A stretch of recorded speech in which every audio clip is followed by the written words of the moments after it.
Got kicked down by the police, a sad song. Fucked up situation happened, now your nigga gone. Flexing in your section with your weapon and you reckless. Ain't nobody checking me, ain't no disrespecting me now. Young nigga, a caterpillar, imitation of what he think is a real nigga. A game splitter, cocaine flipper, Hussein Miller, illegal 10 on this rental. That's okay. It's some men out here that say, I'm tired of arguing with black women. I'd rather go talk to this white woman or this Chinese woman that don't argue all the damn time. That's a whole nother can of worms, I heard. though. Open the worm. Kick it over in my living room. All right, I don't want people to get the idea that every black woman is an angry black woman. They're not. I don't want to perpetuate that, and I'm not saying that you're perpetuating that stereotype. But so many people will get out here and say he's with a white woman because he believes black women are angry. That's stupid. That's ignorance at the highest level. Now, what I will say, and I've said this before, it's truth to some people. My truth isn't necessarily everybody's truth. A blanket statement. My facts aren't necessarily everybody else's facts, even though they are facts. If every black woman I've dated is angry, it doesn't mean that every black woman is an angry black woman. But to me, I'm going to generalize and sometimes overgeneralize that black women are angry just because of the relationships that I've had in the past. Mm-hmm. Now, and you can only go off the experiences. And you can only go off of the experiences that you had. Now, if I'm looking in the future and saying, I don't want this smoke, I don't want these type of problems, and I'm basing it off of my past, then what? Then you black as hell and your black woman is angry. And that's okay. I'm messing with you, man. And that's okay. So Derek, let me ask Derek. Go ahead, bro. Go ahead. All right, so I think we all agree, because we've all been with black women, of course. Not me. In a relationship with black women. I ain't never been in no relationship with a black woman. With a black woman, but you have had a relationship that. No. Okay, all right. I don't do black women, bro. All right, but just off being raised by a black woman. I'm through line. Okay, I'm gonna find another way. I got black children. But we all know that it does take a lot from a man, us black men, to deal with a black woman. Because I think our community need healing, a lot of healing. That's why I do to bridge the gap in communication between black men and women in the community. You know why I say that a lot? It's because of what you said. There's so much trauma involved that whoever's willing to listen to me, whoever's willing to listen will find progress. I'm not here to bash you, but I am here to point out what's wrong. Only from what I went through. Hey, if you've been through this is not the way to handle it.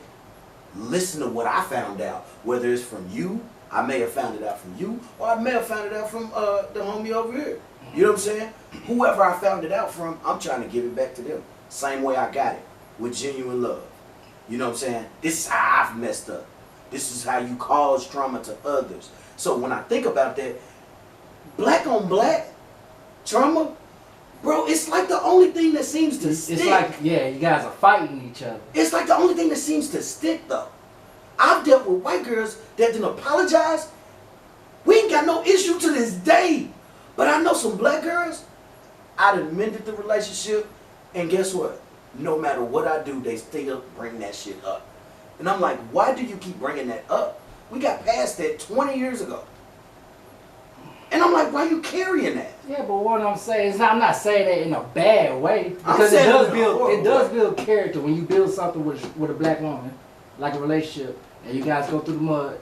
But it takes a lot because black women are just culturally, from the beginning, just built strong, and don't take a lot of. They're dominant. Strong. It's a dominant kind of presence. They're strong in a million ways. That's something we do know. But let me tell you what else they strong in. These days, these modern thinking women are strong at defying our, how can I put it? I won't say authority because we're not in charge of them. They won't let us live in our roles, right? So if I was to say I'm a man that leads the household and I'm proving to you that I can lead this household, I don't need you competing with me as a partner. This is not a competition. Mm-mm. Do you want to compete with your girl in a relationship? No. That shit sound crazy, don't it? So it's almost like they're taking relationships as partnerships, like a business deal, It's kind that's what it's because it's a marriage business was based off of contract, right? So with those elements thrown in there, and then they fought for equality for how long? Forever. Finally got it, and they're starting to win. Now it's the men ain't saying we didn't want you to succeed. We're not saying that. We're saying, hey, you can't keep crying for a good man when you want to be the good man. Baby, you can't be the good man if I'm the good man you prayed for. You got to be the good woman that still carries the qualities of having my back if I fall short and vice versa. Why can't it just be I'm a good, strong, solid woman that has this good, strong, solid man back? I'm the woman, he's the man type shit. Now it's turned into, what can you do for me? I can do that. I mean, We went from I can do that better but when than it you comes can to do that. rich man, Competition. like rich black men, they They don't listen to that shit. No, but as a rich black man, I feel like you would rather choose an easier life versus, going through Dog, this. And rich I'm black finding- men are not sitting back listening to this feminist bullshit about being, I could do that better than you. You think them rich men give a damn what they can do? because money, they got the money. You know what I'm saying? No, the rich black man is saying, I can pay you to lead.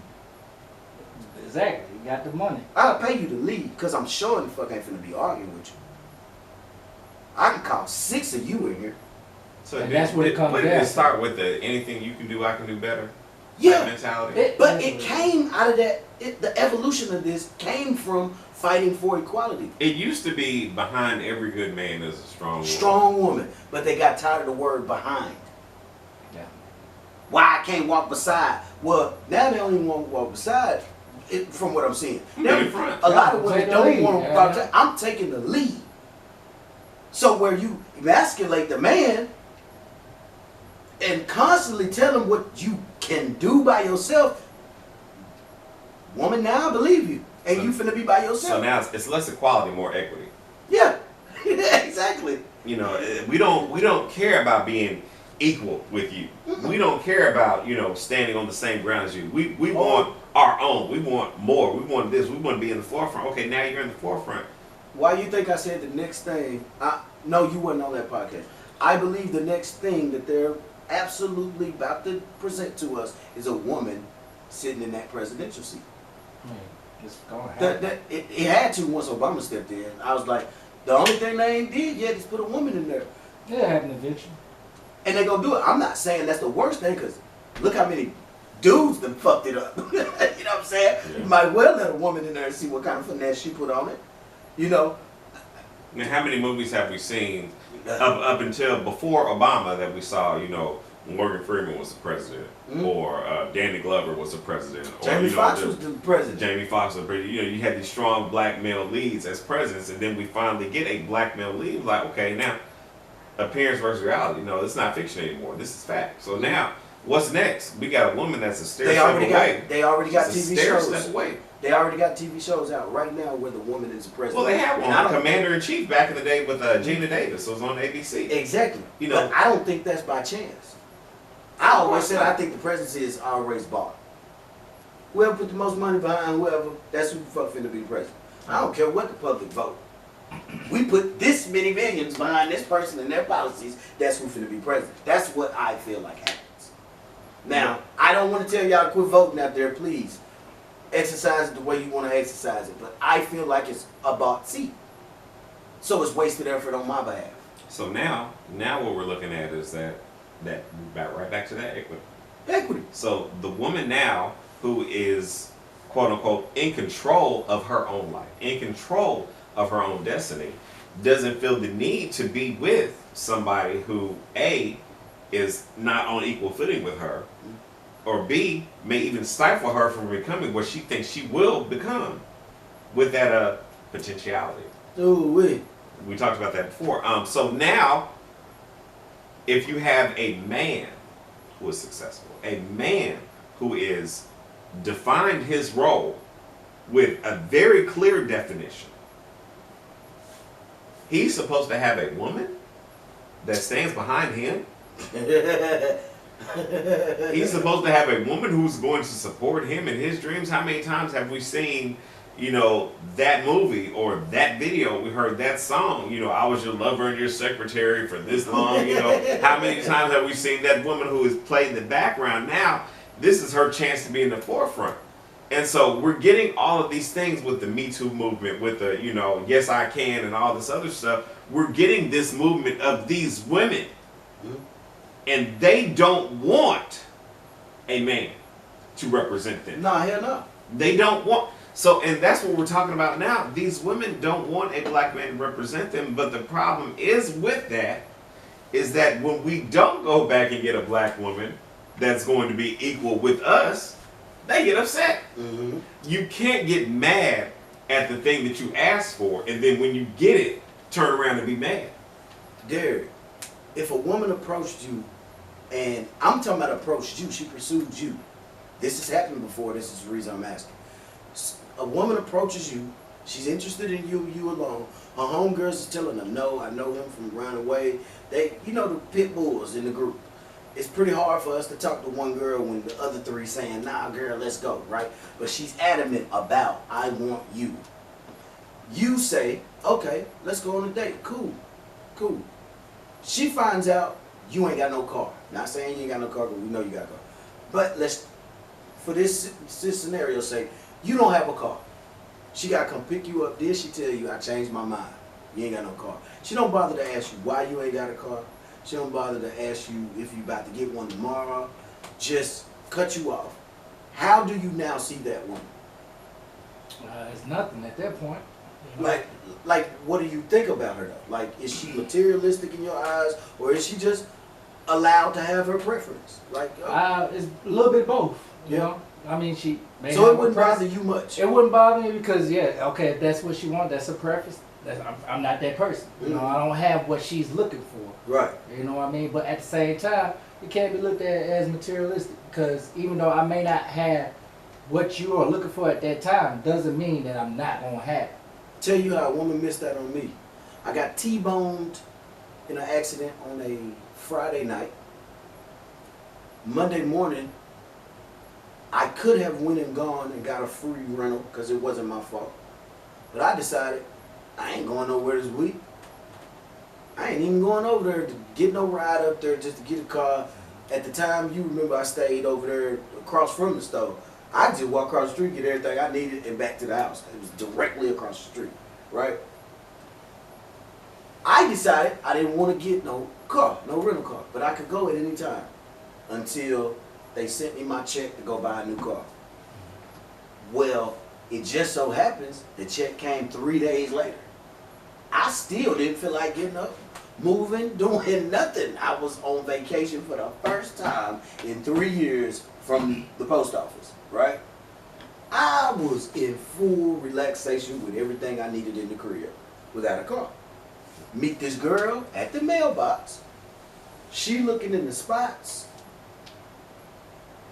She see everybody got a car parked except my apartment, right? She like, dude, I ain't got no car, ain't dissed me. That following week, I went and bought that new black thing with the tent on it, and you know what I'm saying? Came home, pulled up, I see the same chick. Another dude walking in, he got an old school Chevy, you know what I'm saying? He whipping. Got him, she was like, oh my God, that's your car? I said, nah, this is my mama's car. Oh, okay. She didn't even want to talk no more. That's who we dealing with today. Materialistic people. They don't even care what your circumstances are. Where you live. With your mama. They ain't even ask, is your mama sick?